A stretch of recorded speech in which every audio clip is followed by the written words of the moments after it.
Et il y a quelqu'un là-haut, c'est pas... Vous entendez? Tout le monde est descendu là? C'est pas un bruit c'est pas un bruit extérieur, c'est un bruit intérieur, ça. Intérieur. Regarde. Ouais, c'est comme si quelqu'un tapait quelque chose d'autre chose. Cette nuit, Véronique et son mari vont peut-être avoir des réponses à leurs angoisses. T'entends? De son côté, Laurent est persuadé que ces bruits sont des bruits de pas.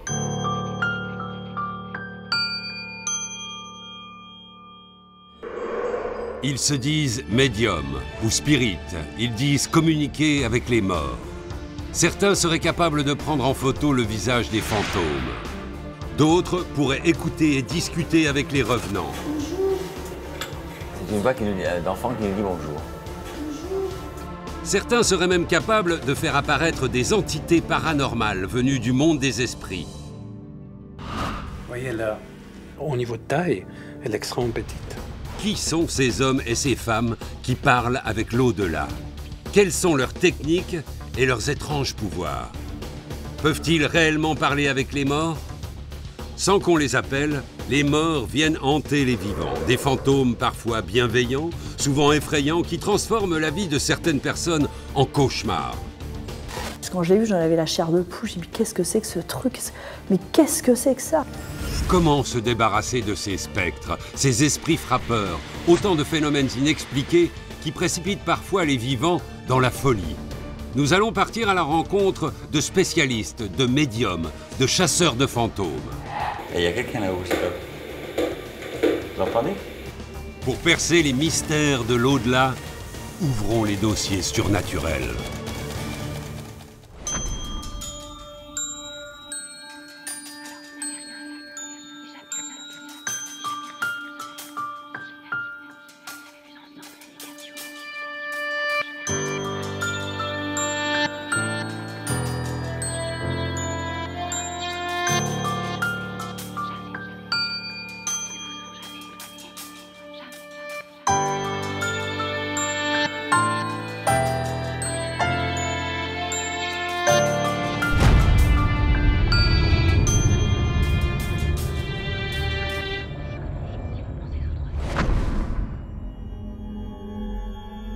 Peut-on communiquer avec les morts?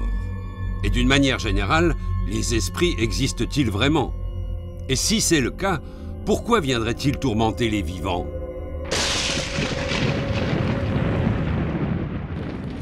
Au début de notre enquête, nous avons trouvé sur Internet la carte de France des lieux hantés.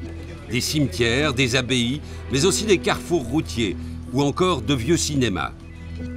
Même si le château ou le manoir hanté reste le lieu de prédilection des âmes errantes. C'est le cas du château de Fougeray, situé à Caux, dans la Vienne. Une jolie bâtisse du XVIe siècle, chargée d'histoire, où les spectres et les anciens habitants continueraient de hanter les lieux. Nous sommes donc partis enquêter dans ce petit village entre Limoges et Poitiers. Nous avons rendez-vous avec la propriétaire du château, Véronique Geoffroy. C'est une passionnée de vieilles demeures. Elle a racheté Fougeray en 2009. Malheureusement pour elle, son coup de cœur a vite tourné au cauchemar. Nous, à la base, on est des fous de château, hein, donc ces gens qui sacrifient tout là, pour la restauration. Premier château, c'était un franc symbolique en 99. On voulait en fait une autre aventure, donc on a acheté celui-ci en 2009. Un détail, cependant, aurait dû attirer l'attention de Véronique. Lorsqu'elle achète le château aux héritiers de l'ancien propriétaire, la demeure est inhabitée depuis plus de 50 ans. Il y avait sûrement plein de familles qui avaient vécu là, il y avait certainement des gens qui étaient morts ici, mais je dirais comme dans toutes les vieilles maisons. Je ne me suis pas posé la question outre mesure, est-ce que l'histoire de Fougeray, elle est pire que l'histoire d'un autre château? J'ai pas vu ça comme ça en fait, non. François est l'époux de Véronique. Il l'a suivi sans hésiter lorsqu'elle a craqué pour le château. Pourtant, lors de leur première visite, ils auraient peut-être dû écouter l'une de leurs filles, qui a eu d'étranges visions. Mathilde, eh ben, la première réflexion qu'elle nous a fait, ce qui est bizarre, c'est avant l'achat, elle nous a dit, mais maman, le château, il y a des gens dedans. Elle avait vu des silhouettes. Les parents ne tiennent pas compte du ressenti de leur fille et achètent le château. Mais très vite, l'impression de l'enfant se confirme. Il y a une présence inquiétante dans cette vieille demeure.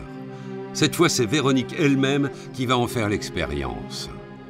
Les premiers temps qu'on venait là, c'était pour faire des grosses sessions ménage pour y voir un peu plus clair, des broussailles, tout ça. J'avais sans arrêt l'impression, alors je sais, c'est très subjectif, tout le monde va me dire ouais, mais ça veut rien dire ce que tu dis, d'être épié. Cette sensation reste diffuse, jusqu'au jour où Véronique aperçoit une étrange silhouette masculine passer devant elle. Une silhouette toute noire, glisser, traverser une pièce super nette et tout. Enfin, je veux dire, je pensais vraiment que, je sais pas, j'avais une maladie mentale qui s'installait, quoi. Au début, Véronique ne dit rien de son malaise. Ce qu'elle ne sait pas, c'est que de son côté, son mari François éprouve les mêmes sensations. Il y a quelqu'un qui était avec moi. Une personne une personne masculine qui était là, sur mon côté gauche, en permanence avec moi. Et je le ressentais, mais vraiment fortement. Véronique est en plein doute. Elle essaye d'ignorer ses apparitions. Mais lorsqu'elle a l'idée de photographier son château pour le faire classer aux monuments historiques, le cauchemar devient alors bien réel. Derrière la fenêtre, je ne l'avais pas vu sur le coup, je ne comprenais pas ce que c'était que ça. Puis c'est quelqu'un qui m'a fait remarquer, qui est médium d'ailleurs, qui m'a dit « T'as quelqu'un derrière ta fenêtre, c'est net ». Et c'est vrai en plus, quand je l'ai vu, j'en avais la chair de poule, je me suis dit « Qu'est-ce que c'est que ce truc? Mais qu'est-ce que c'est que ça ?» Les photographies, les voici. Derrière la fenêtre, on distingue des visages qui observent la photographe. Véronique est effrayée et finit par s'ouvrir à ses proches sur ce qui la hante. Je ne voulais plus venir à Fougeray. Et petit à petit, y a des gens qui me connaissent, qui ont senti mon mal-être et qui ont dit « Mais on dirait que tu l'aimes pas ce château, comment ça se fait ?» Et je dis « Non, mais je me sens mal dedans. » Et puis je sais pas, j'ai dû lâcher quelques infos. Puis ils m'ont dit « Ah ouais, non mais attends, c'est des lieux chargés d'histoire, faut que tu fasses nettoyer. » Nettoyer, cela signifie chasser les fantômes qui pourraient hanter les lieux. Pour ce faire, les amis de Véronique lui conseillent de faire venir un groupe de médiums. Et leur diagnostic est sans appel. Ils photographient une dame dans les escaliers, ils enregistrent des voix. Mais je vous jure, je ne savais plus où j'habitais à la sortie de cette nuit. Il m'a fallu 6 mois pour m'en remettre. Véronique nous a confié les photos prises cette nuit-là. Des formes étranges en ressortent. L'analyse est compliquée. Illusion d'optique ou réel fantôme, difficile de se faire une opinion. Les médiums venus au château de Fougeray ont aussi enregistré des sons étranges. Des fantômes? Là encore, difficile de juger.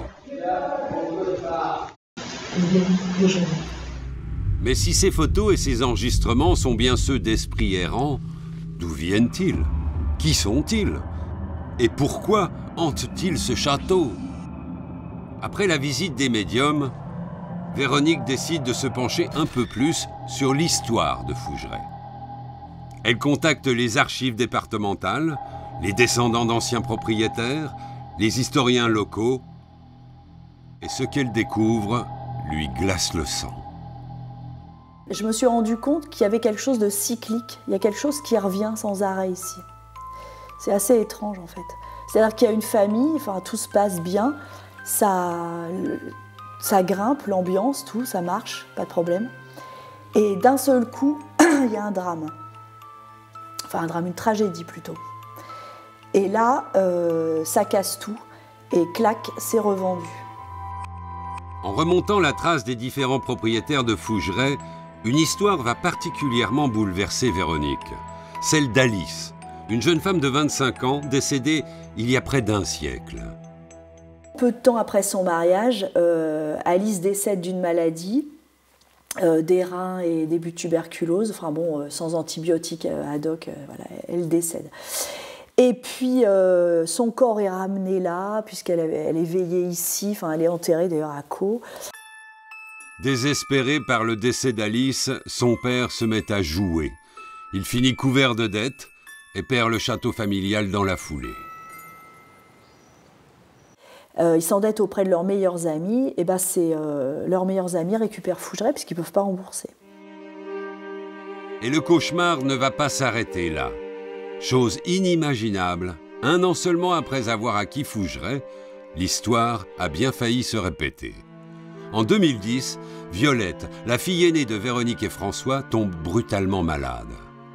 En fin d'après-midi, en fait, Violette s'est mise à avoir mal au dos, un peu diffus, un blocage au niveau rénal, on ne savait pas trop ce qu'elle avait. Le diagnostic ne se fait pas attendre. Violette souffre d'une polynévrite infectieuse. La même maladie qui aurait emporté Alice il y a près de 100 ans. Très franchement, si on n'était pas dans les années 2000, enfin, si elle n'avait pas bénéficié d'un traitement antibiotique adéquat, elle serait décédée. Ça aurait fait comme Alice, elle a quand même passé 3 semaines à l'hôpital. Moi, je trouve que c'est une alerte. Depuis cet événement qui l'a terrorisée, Véronique n'a plus jamais voulu vivre dans ce château hanté. Elle a cherché à le vendre, en vain. La réputation de Fougeray n'est plus à faire et aucun acquéreur ne prendrait le risque d'acheter un lieu chargé de tant de malédictions. Alors pourquoi les fantômes, les esprits des revenants, viendraient-ils hanter les vivants? Pourquoi resteraient-ils dans notre monde? La croyance dans les fantômes et dans leur mystérieux pouvoir n'est pas nouvelle, loin de là. Et l'histoire apporterait même une explication très précise à l'existence de spectres. C'est ce qu'explique Claude Lecouteux, historien et auteur d'une thèse sur ce sujet. On la trouve déjà chez Homère, cette croyance. À savoir qu'un mort doit... Enfin, vous avez, vous, moi, tous les vivants, ont, de par le destin, un certain nombre d'années à vivre. Si vous trépassez avant 80 ans, en admettant que ce soit ce qui vous a été alloué, vous ne pouvez pas passer dans l'autre monde ou dans l'au-delà. C'est impossible puisque vous n'avez pas, en fait, rempli votre durée de vie. Donc tous les gens qui meurent avant, par accident, par meurtre, par tout ce que vous voulez, eh bien, ils vont donner ce peuple de fantômes et de spectres et de revenants. Une explication qui pourrait s'appliquer au château de Fougeray, où une jeune femme décédée trop tôt continuerait à hanter ses murs. Reste à savoir ce que veulent les fantômes et quelles sont leurs relations avec les vivants. Il est très difficile de comprendre que dans les mentalités anciennes, le mort n'est jamais mort. Il est en retrait du monde des vivants, mais lui-même continue à mener une existence. S'il n'est pas content, il vient et il vous dit, et il vous fait part de son mécontentement. Si il a besoin de se venger, il sortira, il viendra se venger. Il est complètement vivant et, en outre, il a conservé le caractère qui était celui de son vivant. Mais si les morts peuvent interférer dans nos vies, et si les vivants veulent entrer en contact avec eux pour les apaiser ou tout simplement pour discuter, encore faut-il trouver un langage commun, une méthode de communication entre nos deux mondes. Au XIXe siècle, un homme y a consacré sa vie. Il s'appelle Allan Kardec. C'est le père du spiritisme, une doctrine qui compte encore aujourd'hui des millions d'adeptes de par le monde. Il y a plus de 150 ans, Allan Kardec a affirmé que certaines manifestations paranormales sont un moyen utilisé par les défunts pour communiquer avec les vivants. Et selon lui, pour en avoir la preuve, rien de plus simple. Il suffit de se réunir autour d'une table, si possible en présence d'un médium. L'assemblée pose alors des questions. Si la table bouge, c'est qu'un esprit a entendu l'appel. Mais la théorie a bien évidemment ses détracteurs. Yves Lignon était universitaire à Toulouse. Avant d'être en retraite, il avait monté un laboratoire de recherche sur les phénomènes paranormaux. Un très très grand physicien, un nom que tout le monde connaît, qui s'appelle Henri Faraday, a très vite montré que si les guéridons bougeaient, c'est parce qu'on les poussait. C'est vrai que les gens, ils ont beau appuyer les mains à peine, il y a des espèces de crispations musculaires qui se produisent et qui se coordonnent, et ça explique le mouvement. La théorie de Faraday a tout de même ses limites. Certaines manifestations n'ont toujours pas d'explication rationnelle, pas même un début d'hypothèse. Jean-Michel Grand-Cyr a consacré de nombreux articles à ce débat qui fait encore rage entre les scientifiques et les spirites, ceux qui affirment communiquer avec les morts. J'ai souvenir d'avoir lu Camille Flammarion qui, lui, était spirit convaincu au départ, et à la fin, il était plus réservé en disant qu'on avait affaire à ce qu'il appelait des forces naturelles inconnues. C'est-à-dire que les phénomènes étaient réels, mais on ne pouvait pas être absolument certain que ça vienne des esprits. Puis il y avait des gens qui ne voulaient pas l'admettre. Et un jour, il a emmené un savant qui s'appelait Babinet, qui ne croyait absolument pas à ces phénomènes. Et Babinet a assisté à la séance. C'était une séance de table tournante. La table est entrée en lévitation. Babinet a grimpé sur la table, qui était en lévitation. Et Babinet avait beau être sur la table, il disait « Je n'y croirais pas, vous ne me ferez jamais croire à des choses comme ça !» Et malgré le fait qu'il se soit retrouvé sur une table en lévitation, il n'a jamais voulu admettre la réalité du phénomène. Au cours de notre enquête, nous avons découvert que les spirites d'aujourd'hui utilisent des moyens de communication très élaborés pour entrer en contact avec les morts. Joël Uri est médium et président de l'IFRES, l'Institut français d'études et de recherche spirit. Une association qui s'inscrit dans la continuité des travaux d'Allan Kardec, tout en recherchant de nouvelles méthodes de contact. Car celle des tables tournantes souffre tout de même d'un grand défaut. Avec un guéridon, c'est fastidieux. Pour avoir un mot, eh bien, il y a quelqu'un qui récite l'alphabet, et au moment où c'est la bonne lettre, poum, le guéridon se lève un pied et retombe. Et même les questions les plus simples posent problème. Par exemple, demander son nom à un esprit. Si vous tombez sur un esprit qui s'appelle Zéphirin et qui est bègue, vous commencez la séance de table tournante à 9 h du soir, et à 3 h du matin, vous ne savez pas encore comment il s'appelle. Joël Uri a accepté de nous faire découvrir ce qui fait la fierté de son association de spirites. Bonsoir. Bonsoir. Alors, comment va? Comment allez-vous tous? Et toi? On passe s'asseoir? Allez-y, je vous en prie. Merci. L'association dispose en effet d'une machine étonnante qui permettrait de capter l'image des défunts qui cherchent à entrer en contact avec les vivants.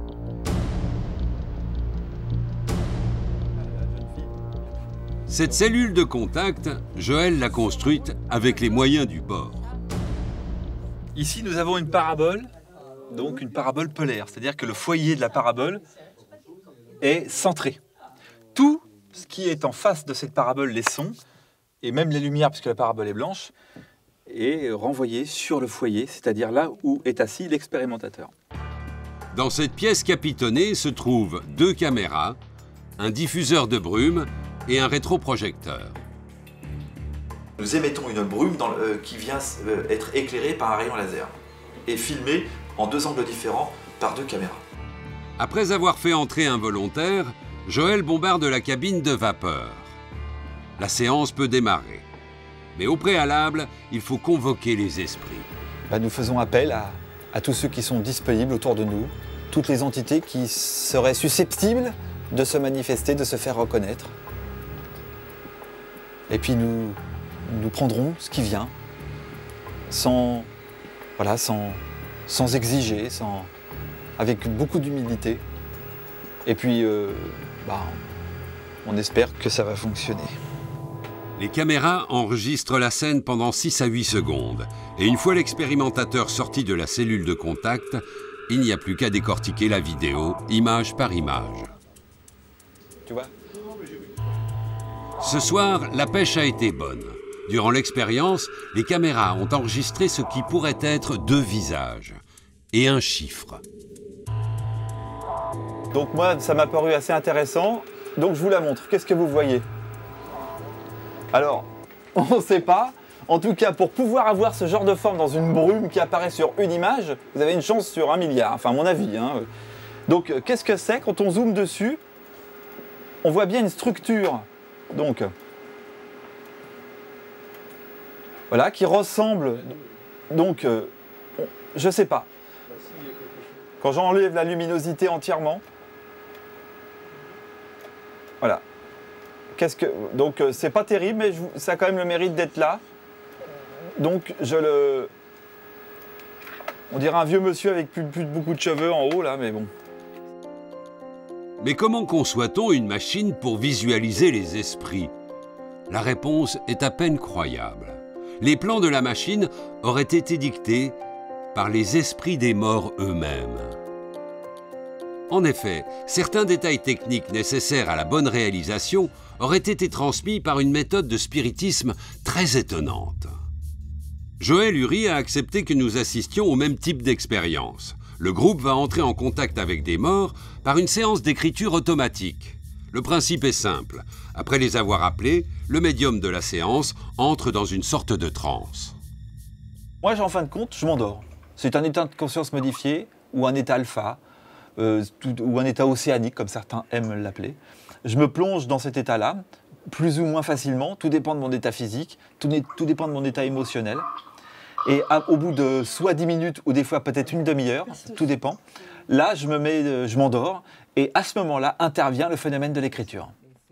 Selon Joël Uri, les entités profiteraient de cet état de transe pour s'emparer de sa main et faire passer leur message. Des entités qui le suivent depuis des années. Alors il y a un Eric, un Sébastopol, un Tardieu, un Gabriel, il y a un autre qui s'appelle Virgile. Il est 21h30, la lumière est tamisée, les membres de l'IFRES sont concentrés. Joël peut invoquer les esprits et lancer la séance. Alors voilà, nous allons donc faire notre expérience d'écriture automatique, comme nous en avons l'habitude maintenant depuis de nombreuses années. Nous allons tenter l'expérience et essayer d'aller le plus loin possible dans celle-ci, en espérant que tout se passe admirablement bien. Maintenant, je vais me laisser aller à l'écriture. Au bout de 3 minutes à peine, Joël semble avoir complètement quitté son corps. Soudain, sa main s'empare du stylo.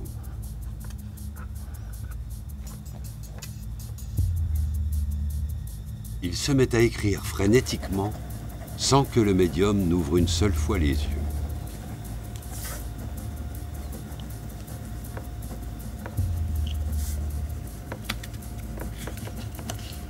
À ses côtés, Laurie est chargée de réceptionner les feuilles et de déchiffrer l'écriture pour enfin lire le message des esprits qui sont entrés en contact avec le groupe.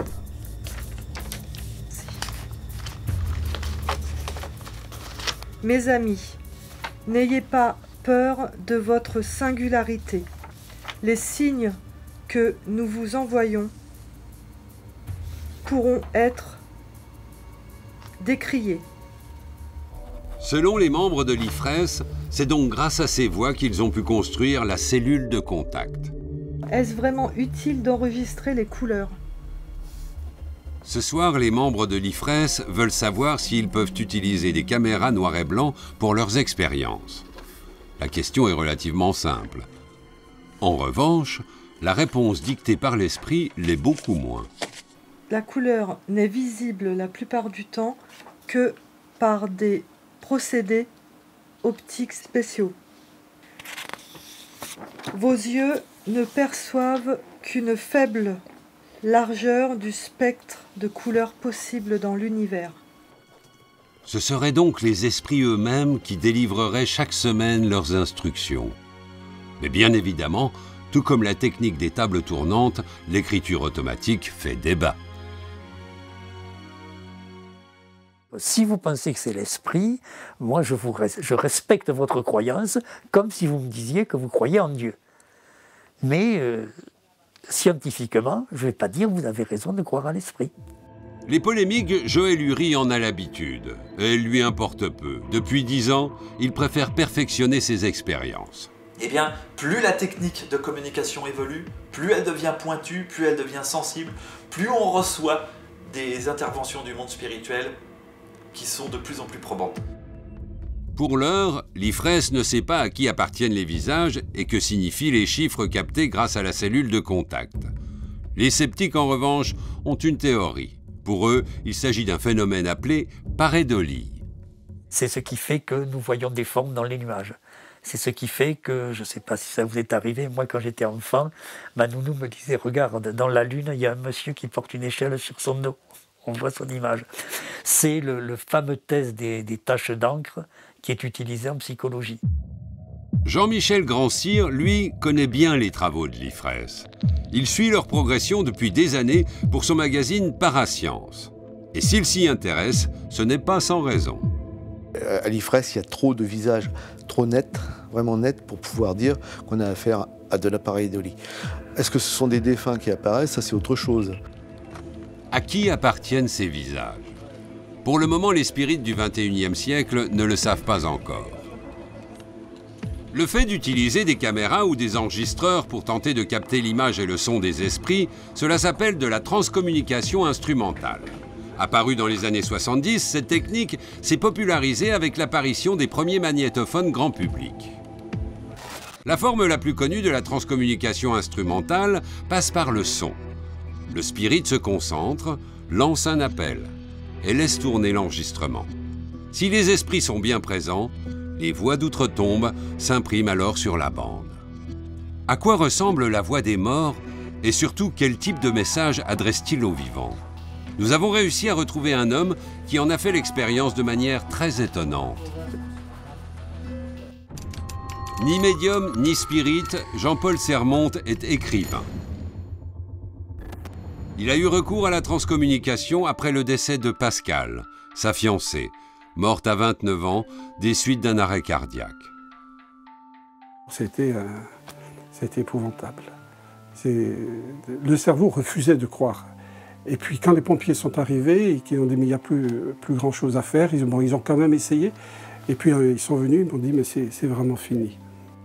Jean-Paul est fou de douleur. Il refuse d'admettre le départ de celle qu'il aime. Mais quelques jours après l'enterrement, son éditeur le met en contact avec une de ses auteurs, Monique Simonet. Ancienne institutrice et médium, elle est la pionnière de la transcommunication instrumentale en France. Et donc je crois que mon éditeur a dû lui parler, puisqu'elle m'a appelé aussitôt, et elle m'a dit que je suis de tout cœur avec vous. Est-ce que vous voulez est-ce que vous voulez que je tente? J'ai dit oui, oui, j'ai dit ça me ferait plaisir. Jean-Paul est tenté par l'aventure, mais il veut être sûr qu'il s'agit bien de sa fiancée. J'ai dit, la transcommunication, oui, mais à condition qu'il y ait une preuve, vraiment, d'abord que ce soit Pascal, d'abord que ce ne soit pas quelqu'un d'autre qui vienne me parler à sa place, même quelqu'un d'autre de l'autre côté. Hein. La veille de l'enregistrement, Jean-Paul a une idée. Il va établir un code avec sa fiancée, sans rien dire à la médium. Ici même, dans cette pièce, j'ai prié Pascal. J'ai dit, Pascal, je ne sais pas si tu m'entends, mais si tu m'entends, regarde, cette dame, Monique Simonet, va essayer d'entrer en communication avec toi. Mais je veux qu'il y ait un mot de passe entre nous. Je veux être certain que ce soit toi, que ce ne soit pas ni une tricherie, ni quelqu'un de l'au-delà qui parle à ta place. Et voilà, si tu me parles de chat, puisqu'elle adorait les chats, je dis, si tu me parles de chat, je saurai que c'est toi. La médium est à Reims, Jean-Paul vit à Paris. 300 km les séparent lorsqu'elle lance son appel à l'esprit de la jeune femme décédée. Pascal, est-ce que vous êtes là? Est-ce que ça va mieux, Pascal? Pouvez-vous dire quelque chose pour Jean-Paul? Quelques jours plus tard, Jean-Paul reçoit l'enregistrement par la poste. La médium lui a envoyé l'intégralité de la séance, entrecoupée de ses propres observations. Et ce qu'il va entendre va définitivement bousculer ses certitudes. Ça va, Pascal, vous êtes bien? La médium est surprise. Quelque chose de bizarre, je dis Pascal, vous êtes bien, et il y a une voix qui dit miaou. Je ne sais pas, peut-être c'était un jeu entre vous, on ne sait jamais, ça pourrait avoir un sens pour vous. À partir de ce moment-là, je me suis dit, pour moi, l'au-delà existe, parce que ça ne peut être... Il n'y a pas d'autre explication. La transcommunication, c'est... Moi, je pense que c'est ce qui m'a sauvé de la dépression nerveuse. C'était il y a 25 ans. Un simple miaulement, enregistré de manière inexplicable, a aidé Jean-Paul à traverser l'épreuve. Et depuis, il vit avec la certitude de retrouver un jour celle qu'il a aimée.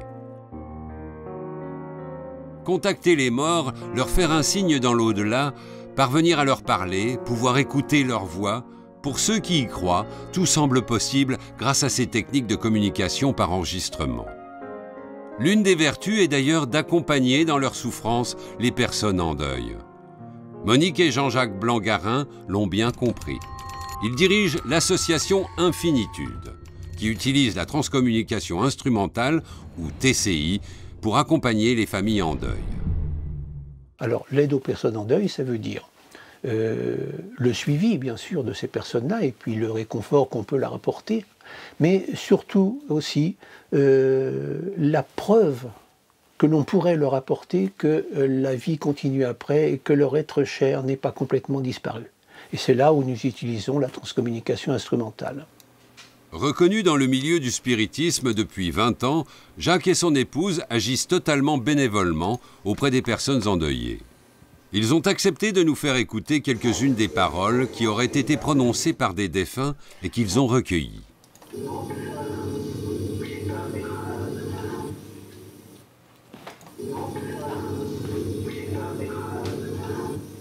La voix est assez peu audible. Il nous est difficile de comprendre ce qu'elle dit. Jacques décide de nous venir en aide. Moi, là, je vais vous le dire, là. Parce qu'en fait, c'est un chuchotement fort. Hein. Je vais vous le dire, moi, avec ma voix éraillée, là. On est là, mais c'est pas un miracle, là.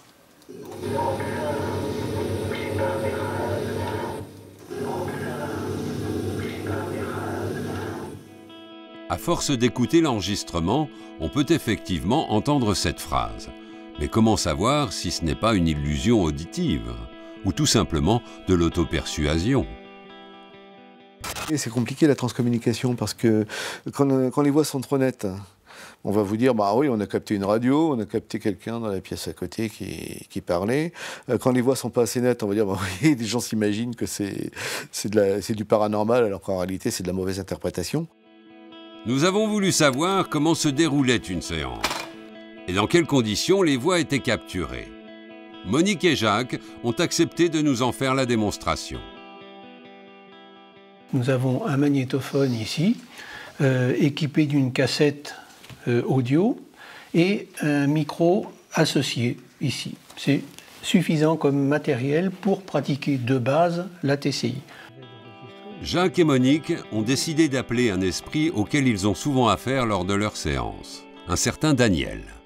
Alors on ne le connaît pas. Il s'est prénommé une fois Daniel, donc on a pris l'habitude de lui demander son concours. Et là, on va donc maintenant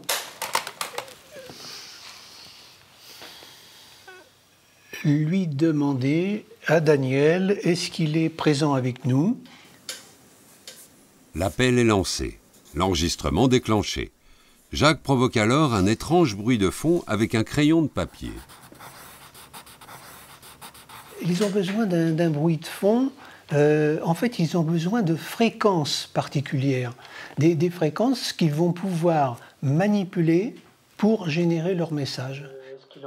L'enregistrement n'aura duré qu'une vingtaine de secondes. Jacques et Monique sont-ils entrés en contact avec des esprits? Ils n'ont plus qu'à repasser la bande. Il faut vraiment écouter très très concentré. Et moi j'entends, c'est un souffle. Ça va plutôt bien. Ça va plutôt bien.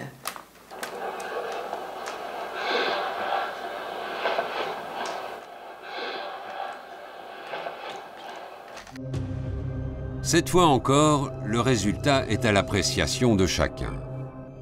Et peut-être faut-il commencer à croire à l'existence des esprits pour accepter qu'ils puissent nous parler et qu'on puisse les entendre.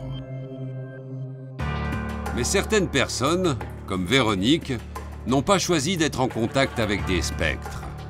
Puis quand je l'ai vu, j'en avais la chair de poule. J'ai dit, qu'est-ce que c'est que ce truc? Mais qu'est-ce que c'est que ça? Heureusement pour elle, des spécialistes, des chasseurs de fantômes vont intervenir. Voilà, vous voulez ouvrir le contact? Oui, encore plus, voilà. Nous allons suivre une traque durant une nuit dans le château hanté de Fougeray. Un château bien mystérieux. Il y a quelqu'un là-haut, c'est pas... Vous entendez?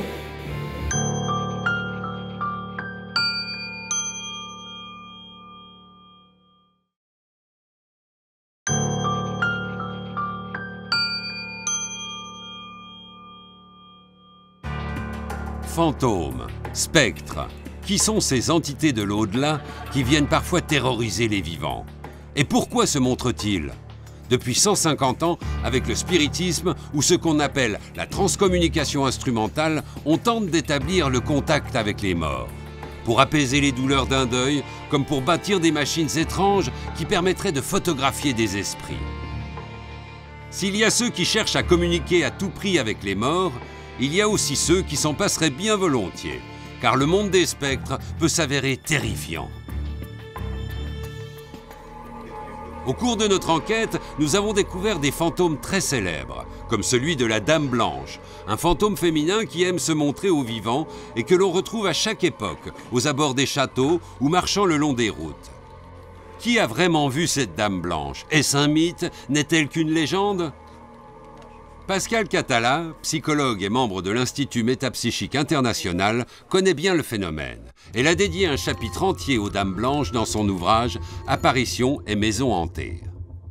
À l'origine, en fait, les Dames Blanches, c'était des esprits tutélaires des familles allemandes et qui arrivaient pour annoncer les morts, les naissances. En fait, elles étaient annonciatrices. Et ce thème mythique ressort dans les autostoppeuses fantômes. L'autostoppeuse fantôme, c'est la version moderne de la Dame Blanche.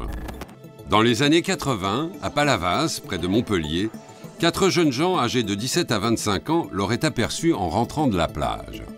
À l'époque, ces jeunes ne connaissent pas ce qui est souvent considéré comme une légende urbaine. L'histoire de cette femme qui aurait trouvé une mort prématurée et dont le spectre entrait les routes.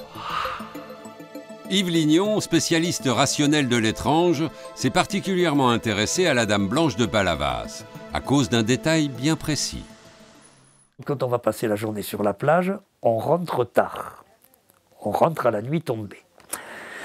Donc les 2 gars devant, les 2 filles derrière, dans une voiture à 2 portières seulement, c'est un détail intéressant, rentrent. Et ils voient une personne en blanc, près d'un carrefour, qui fait signe, qui a l'air de faire du stop.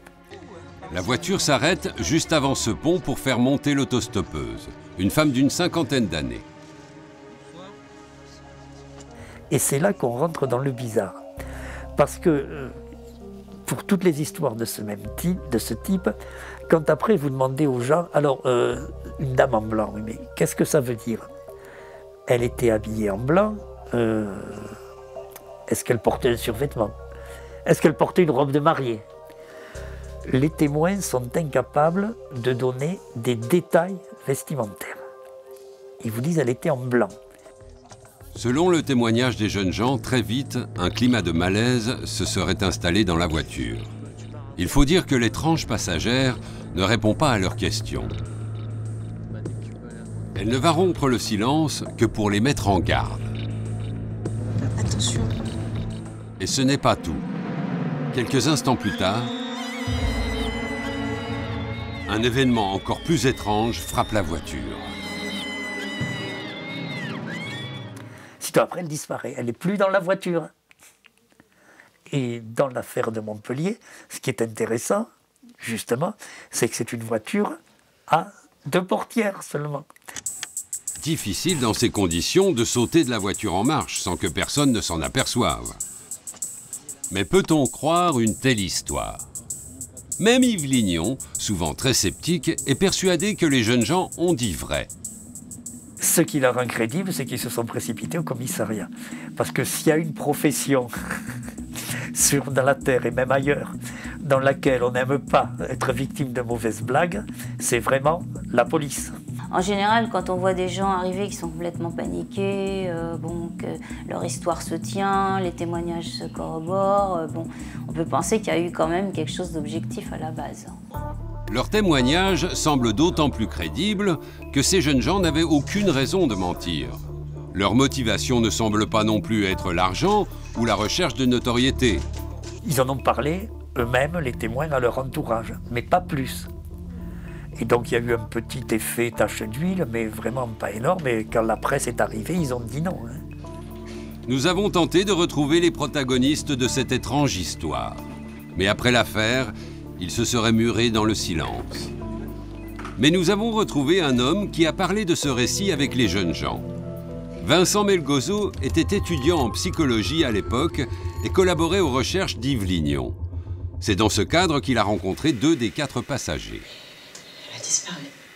C'était des jeunes parfaitement équilibrés, qui étaient un tout petit peu effrayés par l'ampleur que prenait cette affaire sur laquelle ils s'étaient déjà exprimés vis-à-vis des policiers, et ils ne voyaient pas que dire d'autre.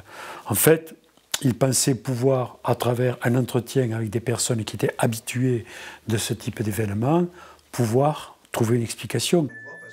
Que s'est-il vraiment passé ce soir-là dans la voiture? Qu'est-ce que les jeunes gens ont vu, très exactement? Eux seuls le savent. Vincent Melgozo non plus ne met pas en doute leur sincérité.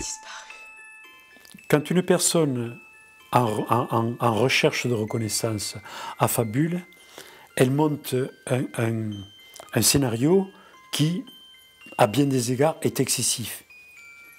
Ce n'était pas le cas. Ce n'était pas le cas. Ces 2 jeunes sont restés relativement modestes, relativement mesurés. Ils ne cherchaient pas la notoriété, ils ne cherchaient pas à faire croire quelque chose d'incroyable. Ils étaient dans la sincérité et dans l'incompréhension. Reste une dernière hypothèse. Le petit groupe aurait pu boire de l'alcool ou prendre des stupéfiants. L'apparition de la Dame Blanche serait-elle alors une simple hallucination collective? Non, ce n'est pas une hallucination collective, parce que l'hallucination collective, ça n'existe pas. On le sait depuis longtemps, il n'y a pas d'hallucination collective. L'idée que tout le monde, plusieurs personnes puissent voir la même chose en même temps, non, ça ne tient pas la route, c'est le cas de le dire. Donc effectivement, peut-être que sur la plage, ils ont fumé autre chose que des cigarettes, moi je n'en sais rien. Ça paraît peu probable, parce que là aussi, en arrivant à la police, on s'en serait aperçu qu'ils étaient un peu à côté de leur pompe. Quoi qu'il en soit dans cette affaire, la police n'a pas ouvert d'enquête. Et le mystère de l'autostoppeuse de Palavas demeure entier.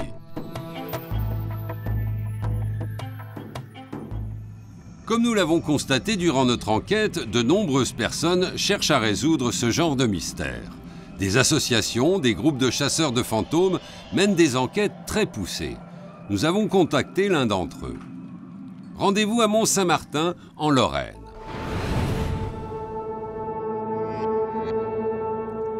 L'association Ghost Activity réunit des passionnés de phénomènes paranormaux. Leur spécialité, la traque des spectres un peu partout en France. Laurent Azzeri est médium. C'est lui qui appelle les esprits pour qu'ils se manifestent. Ici, on se trouve dans l'endroit où on se réunit justement quand on revient de nos traques pour pouvoir faire nos analyses. Aujourd'hui, Laurent a réuni Nasser et David, ses équipiers. Les 2 hommes sont techniciens du son de métier. Ensemble, ils épluchent les vidéos de leur dernière chasse aux fantômes. Et cette boule de lumière vient se promener autour de lui. C'est assez étrange. Durant une nuit entière, l'association a posé ses caméras chez des particuliers persuadés d'habiter une ferme hantée. À première vue, les images semblent confirmer leur dire. Elles montrent la présence d'orbes, d'étranges taches de lumière invisibles à l'œil nu.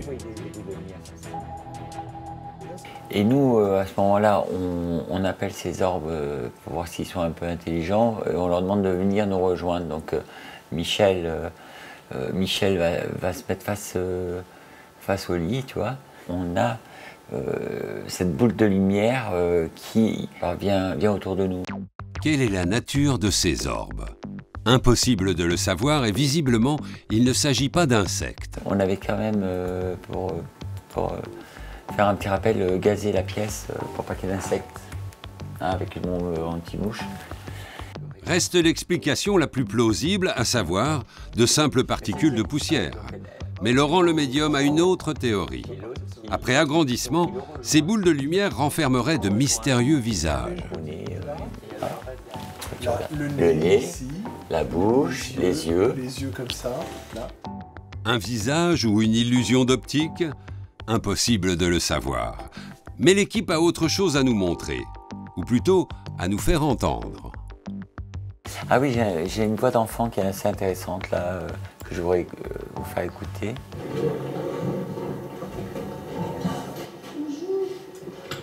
une voix d'enfant qui nous dit bonjour. Cette étonnante petite voix a été enregistrée par l'équipe une nuit de traque aux alentours de 4 h du matin. Il n'y avait pas d'enfant, hein. Ça c'est une certitude. Hein. Parce que c'est dans les bois. Hein. Dans ces conditions, difficile d'expliquer d'où vient ce bonjour. Et il y a plus troublant. Une seconde voix, moins audible, se serait superposée sur la bande. Mais en dehors de la voix, c'est quoi? Quel est le message que vous entendez, vous, la technique, là? C'est difficile à dire. Parce qu'on voit qu'il y a un changement de hauteur de son. Hein. Le son, c'est le métier de Nasser et David. Or, cette deuxième voix, les deux hommes l'entendent également. En revanche, c'est sur le contenu du message que les avis divergent.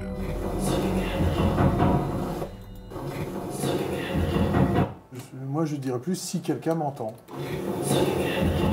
Sur certaines enquêtes qu'on a travaillées, et il s'avère quand même qu'il y a beaucoup de photos, beaucoup de vidéos avec des choses flagrantes qui nous sautent aux yeux. Et comme moi, dans l'équipe, je travaille au niveau du son, j'entends beaucoup de choses et ça donne à réfléchir, effectivement. Étant sur place, je peux voir en fin de compte si c'est pas un canular, s'il n'y a pas de trucage. Puisque là, je peux dire oui, effectivement, oui, ça s'est réellement passé. J'étais présent. Avec l'équipe de spécialistes de Ghost Activity, nous avons décidé de mener une expérience à Fougeray, ce château qui serait hanté par une jeune femme morte prématurément dans les années 20. Depuis 2009, la nouvelle propriétaire a été confrontée à d'étranges phénomènes. Sur des photos prises au château, de terrifiants visages de spectres apparaissent. À plusieurs reprises, Véronique a tenté de vendre le château, mais la réputation du lieu décourage tout acheteur. Même les gens les plus terre à terre, les plus rationnels, si on leur dit tu vas acheter cette maison, mais attention, on dit que c'est hanté, moi je suis désolée, les gens ça les fait reculer, quoi. Le château de Fougeray est-il vraiment le théâtre d'événements paranormaux? Les morts viennent-ils hanter les vivants? Les spécialistes de l'équipe de Ghost Activity vont peut-être pouvoir donner une réponse. Ouais, c'est pas mal. Joli château. Jolie pièce. Très jolie pièce. Enchanté de faire votre connaissance et merci de nous recevoir. Laurent et son équipe vont passer la nuit à Fougeray pour mener leur traque. Mais avant leur installation, Véronique tient à leur faire le tour du propriétaire. Et ça commence avec le plus impressionnant, la crypte. Alors en fait, là on est dans les premières cryptes, là on est vraiment dans le Fougeray médiéval. Donc on a 2 sarcophages, un ici qui a été vidé au 19e. L'intérieur du sarcophage est vide, mais Laurent, le médium du groupe, semble ressentir quelque chose. Parce que là, dans le sarcophage, tu sens quelque chose? J'ai un animal aussi. Vous n'avez pas trouvé d'ossements animaux? En bas. En bas? Ouais. En réalité, la crypte descend jusqu'à 18 mètres sous terre. Et peut-être plus bas encore. Il semblerait en effet que ce passage ait été remblayé. Il y a une deuxième pièce. Le fait qu'ils aient rebouché, parce que pour moi ils sont descendus, quelqu'un est descendu il y a très longtemps, que ça a été rebouché, c'est aussi certainement pour cacher certaines traces de choses qui se sont passées ici. Laurent a bien l'intention de revenir explorer cette crypte un peu plus tard. Mais la visite n'est pas finie. Véronique a choisi les pièces les plus chargées d'histoire, comme l'ancienne salle des maîtres, par exemple. En fait, cette chambre aurait dû être celle de Véronique, mais elle n'a jamais pu y dormir. Bah là, on a eu des trucs assez marrants, mais je vous en dis pas plus. Moi, je pense qu'ici, il y a des choses. Oui. Pour ne pas influencer l'équipe, Véronique ne veut pas leur révéler l'histoire de cette chambre, une histoire particulièrement tragique. Il y a eu plein de fausses couches d'enfants morts, de choses comme ça, un peu glauques, je trouve. Alors qu'il n'entend pas Véronique, Laurent semble justement ressentir une présence. D'enfants mort-nés, choses un peu... On a des l'épée. C'est bizarre dans la tête, ça court les gosses. Ouais, Les gosses courir. Laurent et son équipe ont une nuit devant eux pour savoir si cette pièce est réellement hantée et par qui. Les chasseurs de fantômes commencent à s'installer. Ok, dictaphone, caméra, Il y a les disques tout est là, c'est bon. Ces passionnés de l'étrange agissent généralement à la demande de propriétaires de lieux hantés, et ce, toujours bénévolement. Ce qui ne les empêche pas de disposer d'un matériel professionnel. On a un peu de toutes sortes. Hein, on a de la caméra, micro, enregistreur. On a vraiment une panoplie complète. Cet impressionnant dispositif sert à piéger le château. Il s'agit de poser des caméras et des micros aux endroits stratégiques, c'est-à-dire là où le médium du groupe a senti des présences. Nous, on est là pour essayer de capturer la moindre image, la moindre photo, vidéo et le moindre son qui pourrait se passer dans le château. Il est près de 23 heures. Après la visite des lieux, Laurent et son équipe finalisent leur installation. Avant chaque track, il faut vérifier le matériel, un arsenal extrêmement sophistiqué pour piéger des spectres. Et il marche? Avec quoi de fonctionne? Ça c'est les draps, ça c'est les caméras. Il y a des caméras. Ok. Alors là on a une alarme à déclenchement de mouvement, qui est simple. Hein. S'il y a quoi que ce soit qui passe dans la pièce, elle va gueuler. Ici on en a plusieurs, ce sont des lasers qui vont permettre de faire des barrages dans une pièce sur laquelle on va mettre des caméras. Nous avons ici des caméras infrarouges avec une portée de 150 mètres qui vont être placées dans les cryptes et au deuxième étage. L'équipe de Ghost Activity a truffé le château d'alarmes, de caméras et de micros ultra sensibles. Mais au moment de faire les dernières vérifications, d'étranges soucis techniques apparaissent. Au rez-de-chaussée, David vient de signaler des parasites dans son casque. Non, j'ai toujours ce bourdonnement, hein, c'est gênant. Il pleut dehors, c'est pas ça qu'il entend? Non, il y a... T'entends la pluie? Je viens de changer les micros et en fait les micros sont impeccables, on a changé les câbles. J'essaie de mettre l'alarme en route, elle ne veut pas fonctionner, tu vois. Pour Laurent, ces problèmes techniques ne sont pas liés au hasard. Dans le couloir, il a senti la présence d'entités, des esprits d'enfants morts. Bon, on a des problèmes techniques, mais ça arrive souvent parce que ou on a une énergie qui nous bouffe nos piles, ou bien on nous dérègle les appareils pour nous embêter. Mais bon, moi je leur demande l'autorisation de me faire fonctionner le matériel, parce qu'on est là pour... puisqu'il semblerait qu'ils habitent les lieux. Laurent pense qu'une activité paranormale dérègle le matériel. Il veut la mettre en évidence. Il va donc utiliser une méthode assez inattendue. S'il y a quelqu'un dans le couloir, là, chargez-vous d'absorber, de placer votre énergie dans l'eau, dans les vapeurs d'eau. À l'aide d'un vaporisateur d'eau minérale, Laurent crée une brume que David va littéralement mitrailler. Ils espèrent ainsi capter des visages ou des silhouettes d'enfants. Une technique régulièrement utilisée par les spirites. Ouh, les enfants, on est encore un petit peu avec vous, là. Si vous voulez utiliser... Vas-y. On y va? Attends, laisse descendre l'eau.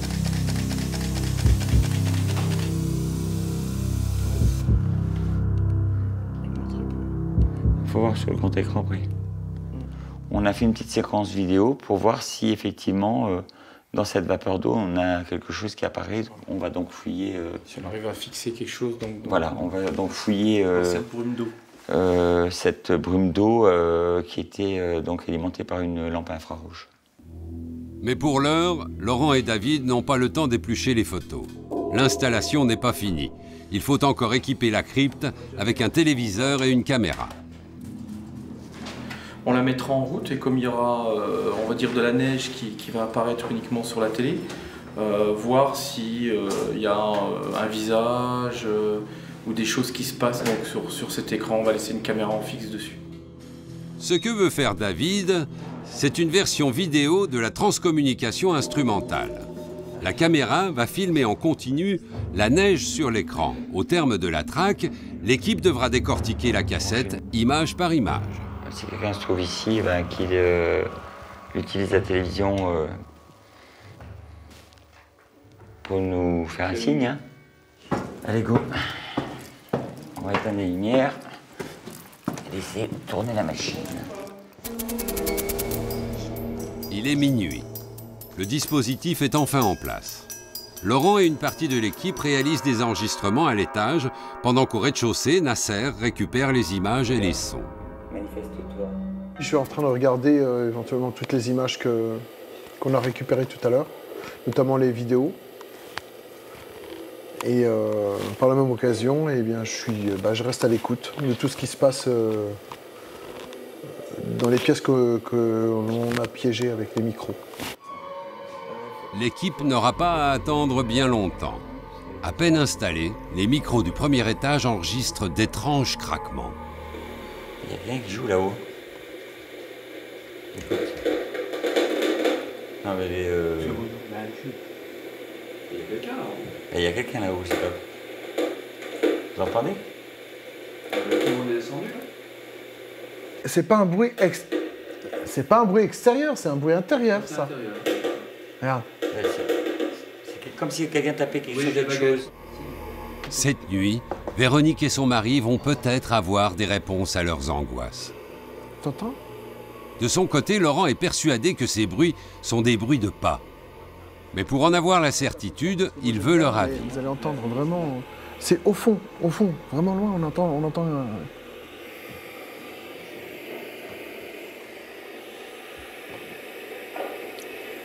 J'ai entendu. Tu as entendu? Ah ouais, non, moi ça m'effraie. Non, mais je veux dire, c'est quand même hallucinant, quoi. Ça tape. Et ça, ça n'a rien à voir avec du bois qui... Ah, ça n'a rien à voir avec du bois qui craque. Allô, vous m'entendez? Oui, ils t'entendent, c'est sûr. L'équipe va passer à l'action. Laurent, le médium, veut tenter un appel aux esprits dans la chambre d'où proviennent les craquements.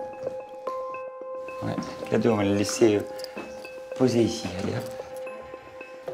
Le K2, c'est un appareil qui détecte les ondes magnétiques, comme celle d'un micro-ondes, d'un téléphone portable ou d'une présence spectrale. Si on a un esprit qui est dans la maison ou qui vient nous rejoindre, le K2 va monter, la petite lumière verte va monter dans le rouge. Regarde, tu vois, ça vient de monter là. Voilà, montez. Voilà, vous voulez ouvrir le contact? Oui, encore plus, voilà. Laurent a senti la présence d'enfants dans cette pièce. C'est donc à eux qu'il va s'adresser. Pour être sûr de ne pas perturber les appareils de détection, les portables sont coupés. Et on est là pour ouvrir le dialogue. Est-ce que tu es content qu'on soit avec toi ce soir? Si oui, tu peux nous faire un signe, nous parler. Et David va nous dire si tu nous parles. Malgré l'invitation de Laurent, les voyants des appareils restent obstinément verts. L'équipe va donc tenter une autre pièce, la chambre des maîtres. Et à leur grande surprise, les K2 s'affolent. C'est ce que nous voyons sur les images de la caméra témoin portée par Laurent. Dès qu'on a demandé si on pouvait venir ici, on a eu une réaction, tous les appareils se sont affolés. C'est étrange. Bon. Cette étonnante manifestation n'aura duré qu'une fraction de seconde. Et puisqu'elle s'est arrêtée au moment précis où nous sommes entrés dans la pièce, Laurent est persuadé que la présence de nos caméras perturbe l'expérience. On va... Donc c'est ça, c'est le fait qu'il y ait cette turbulence. Vous voulez plus de calme pour parler? Réagissez, vous pouvez le faire. Vous voyez le K2 ici. Ou celui-ci, vous pouvez le déclencher aussi, vous l'avez fait il y a 2 secondes. Est-ce nos caméras qui font fuir les entités? Y a-t-il vraiment des fantômes à Fougeray? Au petit matin, Laurent et son équipe auront engrangé des heures et des heures d'enregistrement. Il leur faudra de longues semaines pour les passer au crible, un travail titanesque pour peut-être apporter des réponses. En attendant, nous nous sommes demandé si par le passé, d'autres personnes avaient réussi à obtenir des preuves de l'existence des spectres.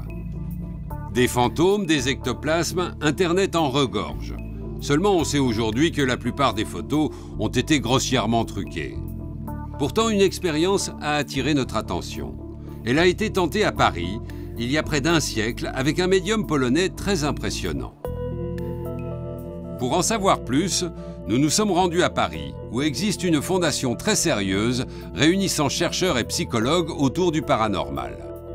C'est l'IMI, Institut Métapsychique International.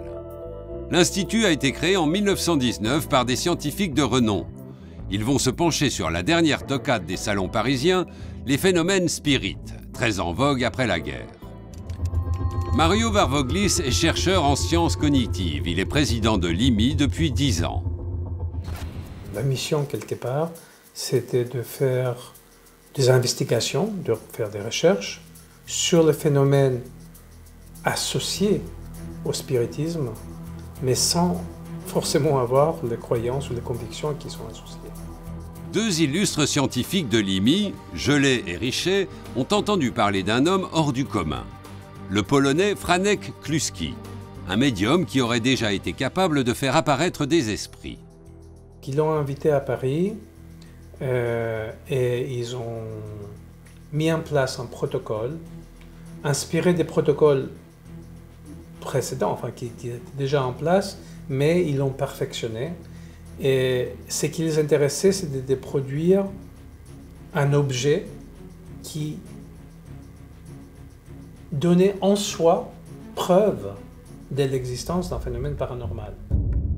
En réalité, Richet et Gelé sont persuadés que le médium triche et ils veulent le confondre. Ils vont alors mettre en place un protocole ultra strict.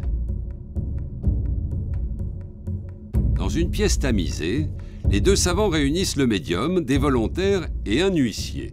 But de l'opération, pratiquer une séance de spiritisme, mais sous contrôle d'un homme de loi. Les docteurs Gelé d'un côté et les docteurs Richet de l'autre côté tenaient les mains de cette médium Kluski. Et ils donnaient des rapports constamment aux scribes pour assurer qu'ils ont toujours les mains et que c'est bien les mains de Kluski qu'ils ont en main eux-mêmes. Au milieu du cercle, les deux scientifiques ont mis en place un dispositif étrange, un bac d'eau bouillante recouvert d'une couche de paraffine fondue, pour tenter de capturer un esprit. La demande, enfin, ce qu'il était censé faire M. Kluski, c'était d'abord d'inviter, si on peut dire, ces esprits, ou ce qu'on peut nous dire, et de diriger cet ectoplasme, cette substance immatérielle presque, le diriger vers le bac, de le faire plonger dans le bac plusieurs fois. Ce qui va se passer lors de cette séance, ni les scientifiques ni l'huissier n'ont jamais pu l'expliquer. Après avoir lancé un appel aux esprits, Kluski rentre dans un état proche du sommeil. Il est parfaitement immobile. Mais dans la pièce apparaissent soudain d'étranges boules de lumière diffuses, d'une nature indéterminée. Parfois, ces lumières prenaient forme et ils prenaient la forme d'une main moitié visible, moitié invisible, et parfois d'une main complètement formée. Les deux médecins demandent alors au médium, toujours immobile, de bien vouloir diriger ses mains ectoplasmiques dans le bac de paraffine. À leur grande stupéfaction, les formes lumineuses s'exécutent et plongent à plusieurs reprises. Mais surtout, ce qu'ils attendaient après, c'était les bruits de cette main, on peut dire, qui plongeait dans l'eau, dans le bac avec les paraffines et l'eau. Et les scientifiques ne sont pas au bout de leur surprise. Non seulement les drôles de lumière plongent dans le bac, mais en plus, elles en ressortent toutes seules, sous la forme de moules de paraffine qui ont l'aspect de mains, avant de venir se poser sur les genoux des expérimentateurs. Je ne peux pas dire qu'on a une explication. Aucune explication. On a simplement un constat qui est basé sur des témoignages des personnes qui étaient quand même assez vigilantes et alertes et entraînées de chercher ce genre de phénomène, et qui étaient, il faut savoir, ils étaient plus habitués à traquer les fraudes qu'à trouver les bons. L'expérience a été tentée à plusieurs reprises et à chaque fois, de nouvelles mains sont apparues. À la suite de ces séances, du plâtre a été coulé à l'intérieur des moules de paraffine. Les moulages de ces étranges mains venues de l'au-delà existent encore. C'est dans un coffre-fort que l'Institut les conserve depuis près d'un siècle. Parce que là, on a des mains de taille adulte, on peut dire, très bien formées. Et bien sûr, ils ont demandé dans certains cas que les fantômes, entre guillemets, l'ectoplasme, prennent de formes, de positions des mains qui sont relativement difficiles à reproduire aussi artificiellement. Pourrait-il y avoir un truc ? Imaginons par exemple que par un tour de passe-passe, Kluski ait réussi à se libérer sans que personne ne s'en aperçoive pour plonger ses mains dans la paraffine. Comment aurait-il fait ensuite pour sortir ses mains du liquide et se débarrasser du moule sans le briser? D'autant qu'il y a un autre mystère de poids. Aucun des moulages réalisés ne correspond aux mains des expérimentateurs. Vous voyez là, encore une fois, très fine. Et en tout cas, au niveau de taille, elle est extrêmement petite. C'est tellement impressionnant qu'on a du mal à croire. Donc au début, quand j'ai entendu parler de cela, ici à l'Institut, je disais, mais c'est de la mythologie. Ça, soit c'était fabriqué, soit c'était une fraude, mais ça, c'est absolument pas possible. Depuis un siècle, les membres de l'IMI se relaient pour régulièrement éplucher les rapports de l'huissier, sans comprendre comment un tel phénomène s'est produit. Et actuellement, la question se pose encore. Chaque hypothèse que j'avais pour comment ça pourrait être les produits d'une fraude, chaque fois, j'ai tombé sur un mur. Et donc, j'ai fini par dire c'est impossible que c'était produit par fraude, sauf il y a une seule sortie, et cette sortie, c'était si les exploitateurs faisaient partie de la fraude. Les scientifiques Gelet et Richet auraient-ils triché? Impossible à savoir, d'autant que l'expérience n'a jamais pu être renouvelée. Imposteur ou véritable médium, Kluski semble bien avoir été unique en son genre. Peut-on vraiment voir des spectres, des esprits? Et pourquoi se laissent-ils photographier ou enregistrer?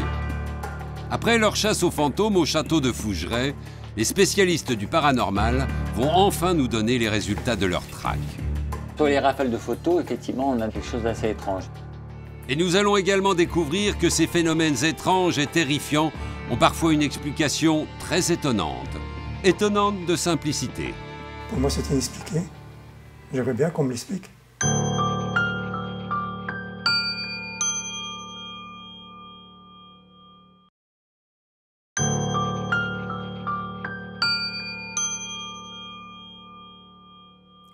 Qu'on les appelle spirites ou médiums, ils disent communiquer avec les morts et dialoguer avec les esprits.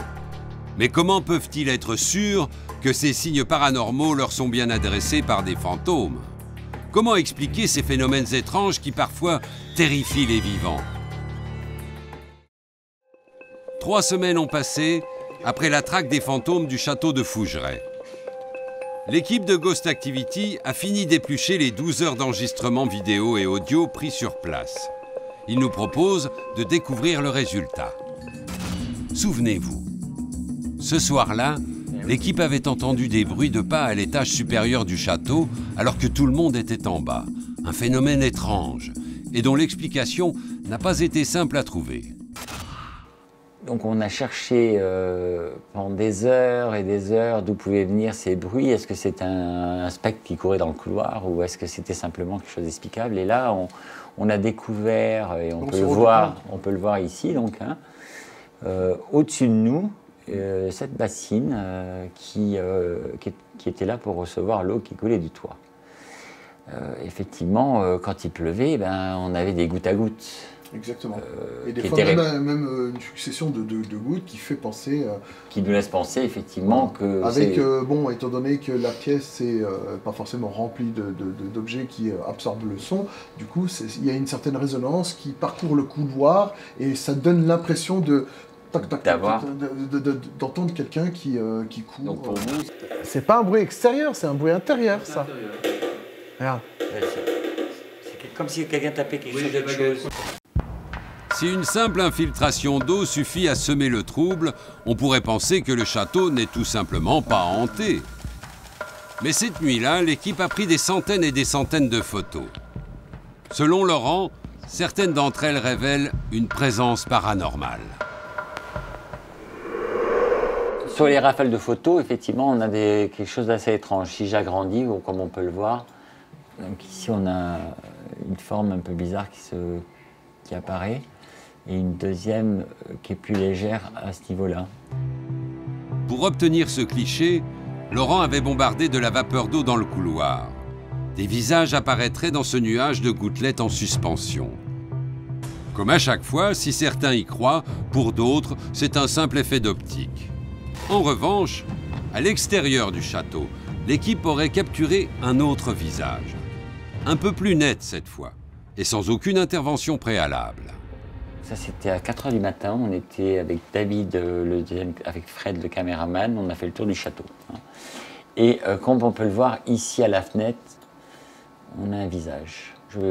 Donc ce visage, il apparaît, on dirait un homme un peu barbu, etc. Et lui, il est là, il nous surveille. Est-ce un visage spectral ou simplement un reflet? À chacun sa conviction. Laurent, lui, a la sienne. Le château serait bel et bien hanté. Pour preuve, sa tentative de contact dans une des chambres du château aurait été suivie d'effets inexplicables. Voilà, les appareils se déclenchent, et là on a comme des jets de lumière qui arrivent sur le lit. Les appareils déclenchent, et hop, on a comme un champ électromagnétique d'énergie qui viennent juste après le K2. Le bilan de Ghost Activity oscille donc entre explications rationnelles et phénomènes étranges. Une chose est sûre, en revanche, Fougeray n'aura pas révélé tous ses secrets cette nuit-là. Difficile de ne pas être perplexe et de ne pas s'interroger. Existe-t-il des lieux où des manifestations paranormales sont visibles à l'œil nu sans ambiguïté possible ?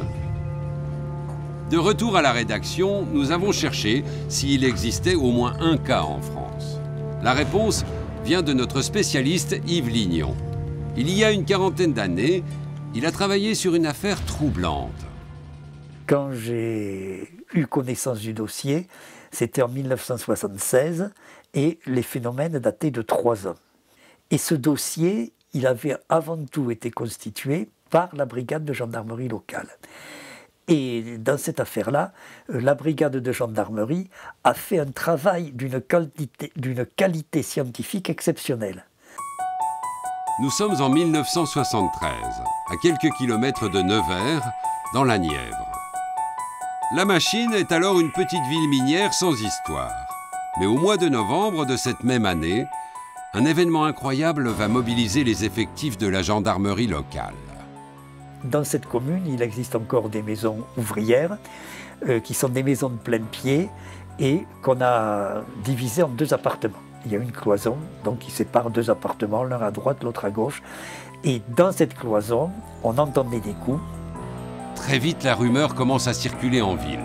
La maison de la rue C de la cité ouvrière serait hantée. Des bruits étranges résonneraient chaque soir dans la cloison mitoyenne. Des coups qui seraient capables de répondre aux questions de l'enfant de la famille. Que le garçon posait des questions et le mur répondait en tapant. À l'époque des faits, le gendarme Guibert est jeune brigadier à la Machine. C'est lui qui va prendre l'affaire en main. Aujourd'hui, il est âgé de 80 ans, mais il n'a pas oublié l'enquête la plus incroyable de sa carrière. C'est la seule affaire de ce type que j'ai eu à traiter. On a bien été obligé d'intervenir parce que l'ordre public commençait à se troubler, c'était à la limite. Il y avait trop de gens qui y allaient, c'était un défilé Le soir, c'était 10-15 personnes qui attendaient pour entendre. Il faut se mettre à la place des gens. Ils ont vécu, là, la famille Perrault a vécu un moment vraiment difficile. Hein. Alerté par la rumeur, le gendarme Guibert décide alors de faire une visite de courtoisie à la famille pour constater la chose et chercher une éventuelle supercherie. J'ai 2 de mes gendarmes qui se sont transportés sur place et qui ont constaté que ça tapait. Le gosse interrogeait l'esprit. Esprit, es-tu là? Tapait un coup, 2 coups.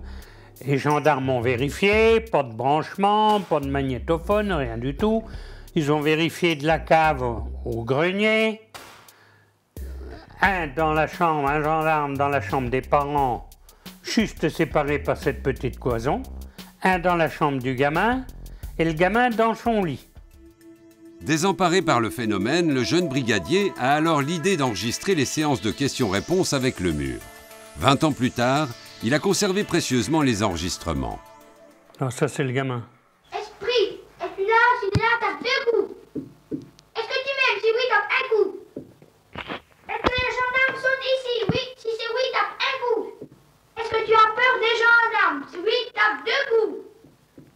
Quand le gamin sifflait une chanson à la mode de l'époque, hein, c'était il y a 40 ans, 41 ans, eh bien le mur battait la mesure pour l'accompagner. Écoute-moi bien.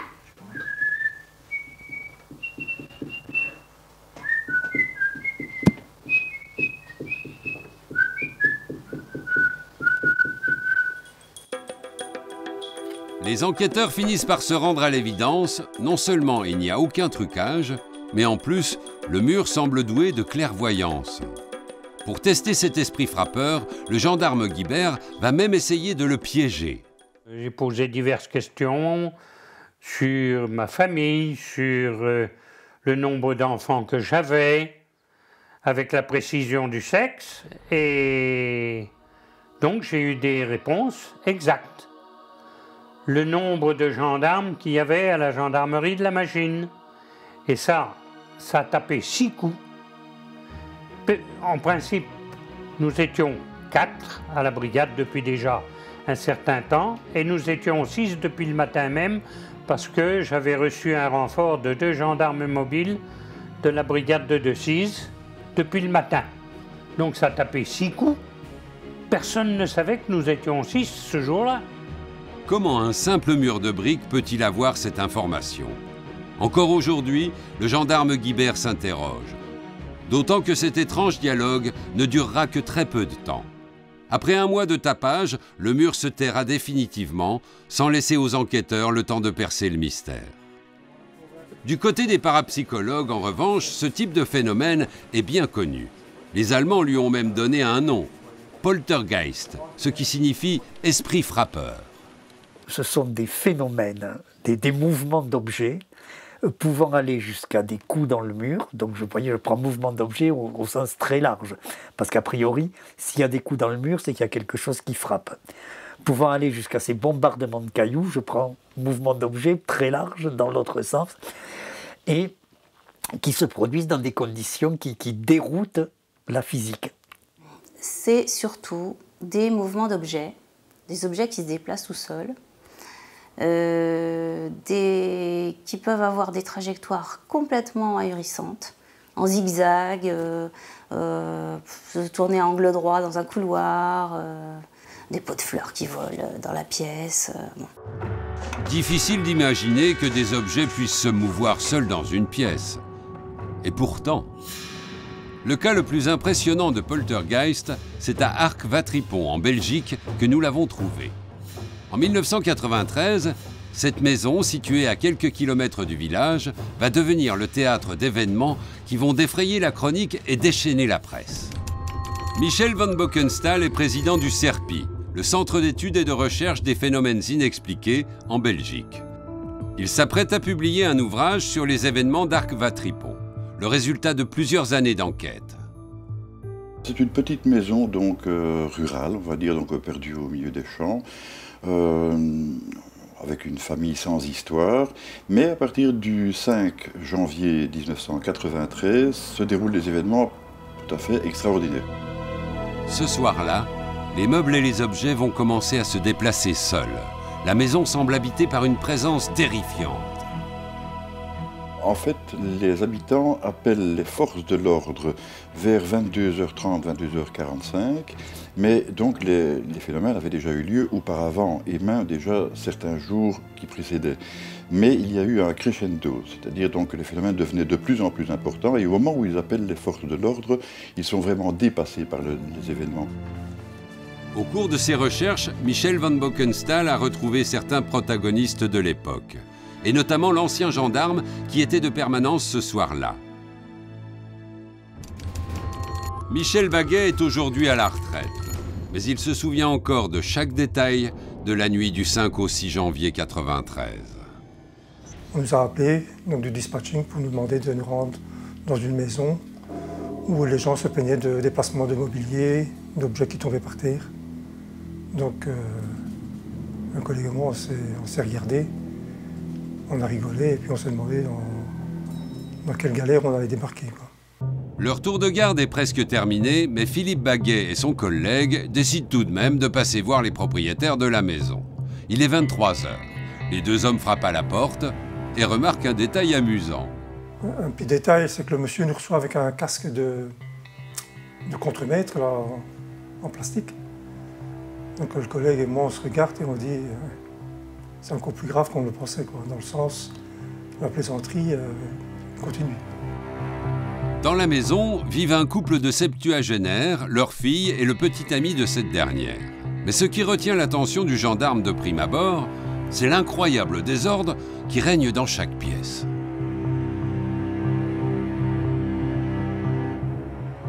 Donc dans la première pièce où nous rentrons, il y a du mobilier par terre, des débris, des bibelots qui jonchent le sol. Donc on demande qui a bien pu faire ça. Parce que pour nous, ça ressemble plus à une scène de ménage qu'à autre chose. Et donc il nous dit non, ça vient tout seul, ça tombe tout seul. Le gendarme Baguet n'en croit pas un mot. Mais en inspectant la maison, il va être témoin d'un phénomène extraordinaire. L'arrachage par une force invisible d'une prise du téléphone posée sur le frigo de la cuisine. Personne d'autre ne pouvait avoir accès à ce fil. Et le fil s'arrache carrément de la prise du téléphone. Et ce n'est qu'un début. Durant cette nuit complètement folle, les gendarmes vont assister à une véritable valse des objets. Et donc ça va très vite, hein. Quand on parle de déplacement, on ne peut pas parler d'un objet qui flotte dans l'air. C'est un objet qui se déplace très très vite. Et ce n'est qu'au moment où l'objet tombe par terre qu'on peut se rendre compte de ce que c'est en réalité. Donc comme un livre, un gros bouquin qui passe à travers la cuisine, qui se tape contre le mur. Et une fois au sol, le coin du bouquin est carrément plié. Les officiels, gendarmes et policiers ont vu pendant environ 48 heures durant, d'affilée, eux-mêmes, tous les phénomènes, c'est-à-dire donc les objets qui se déplaçaient devant leurs yeux, médusés, sans pouvoir trouver d'explication quelle qu'elle soit. Ces photos, prises par les enquêteurs, ont été transmises au parquet de Mons. On y voit les dégâts constatés durant ces 48 longues heures. Bois de lit arraché, marbre fendu, vitres brisées, meubles renversés. Mon témoignage ici ne tente pas à vouloir prouver quelque chose. Donc je rapporte des faits, c'est tout. Pour moi, c'est inexpliqué. J'aimerais bien qu'on me l'explique. On a parlé de tour de magie, on a parlé d'hypnotisme. Je crois que s'il y avait vraiment tour de magie, on aurait quand même pu retrouver, vu le nombre de phénomènes qui se produisent sur quelques mètres carrés, on aurait pu trouver des artifices, ficelles, pétards, je ne sais pas. Si à ce jour, le gendarme Baguet n'a toujours pas d'explication, les experts, eux, ont une théorie. Une théorie incroyable. Malgré les apparences, ces manifestations ne seraient pas l'œuvre d'un fantôme. Au contraire, il y aurait une explication bien plus rationnelle. L'hypothèse parapsychologique, c'est que le poltergeist aurait son origine dans une espèce de force qui émanerait d'une personne présente sur les lieux. Mais ça, de façon complètement inconsciente, la personne ne s'en apercevrait pas. Dans le jargon parapsychologique, c'est ce qu'on appelle l'agent du poltergeist. une personne souvent jeune et atteinte d'un profond mal-être.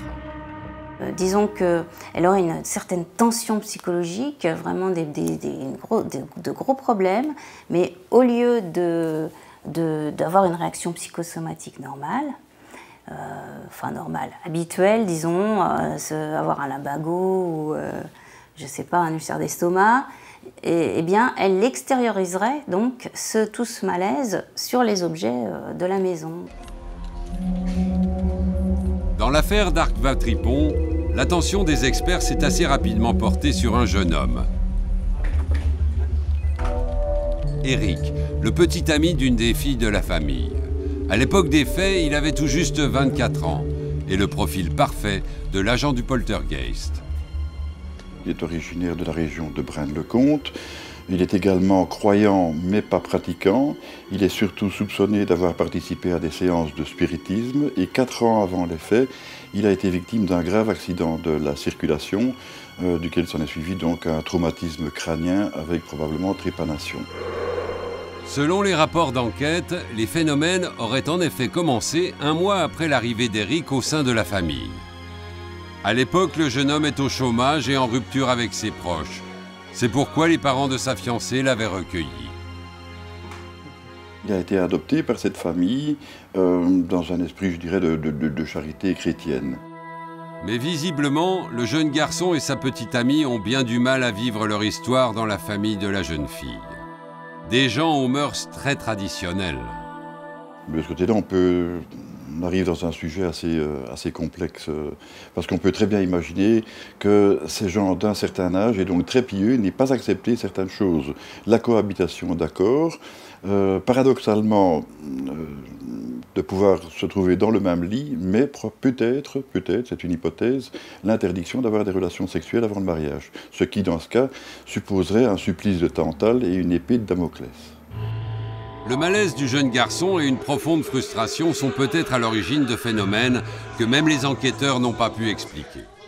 Au final, le poltergeist d'Arc-Vatripon aura duré 6 mois environ, avant de s'arrêter aussi brutalement qu'il était apparu. À la lumière des événements d'Arc-Vatripon, nous nous sommes à nouveau penchés sur l'affaire de l'esprit frappeur de la machine. Pour Yves Lignon, il n'y a aucun doute, l'agent du poltergeist, c'était l'enfant de la maison, le petit Dominique, âgé de 12 ans à l'époque. C'était un enfant unique, c'était un enfant arrivé sur le tard, comme on le dit, et il était couvé au point d'être étouffé. Et ça, il le ressentait, il le disait. Et le mur a été un exutoire. Aujourd'hui, le petit Dominique est âgé d'une 50aine d'années. Et Éric en a 45. Nous avons tenté de les retrouver, mais l'un comme l'autre fuit tout contact avec les médias. Malgré les théories parapsychologiques qui expliqueraient l'apparition de poltergeist, ces deux affaires resteront donc à jamais bien mystérieuses. Les spectres, les fantômes, les ectoplasmes, les poltergeists, autant de phénomènes paranormaux qui viendraient rappeler aux vivants que les morts font aussi partie de leur vie. Certains y voient une manière d'apaiser le deuil, d'autres sont effrayés par ces apparitions, les plus sceptiques, quant à eux, ne voient qu'arnaque et supercherie. Alors faut-il y croire? Faut-il l'accepter? Peut-on réellement communiquer avec les morts? À chacun ses idées, à chacun ses croyances.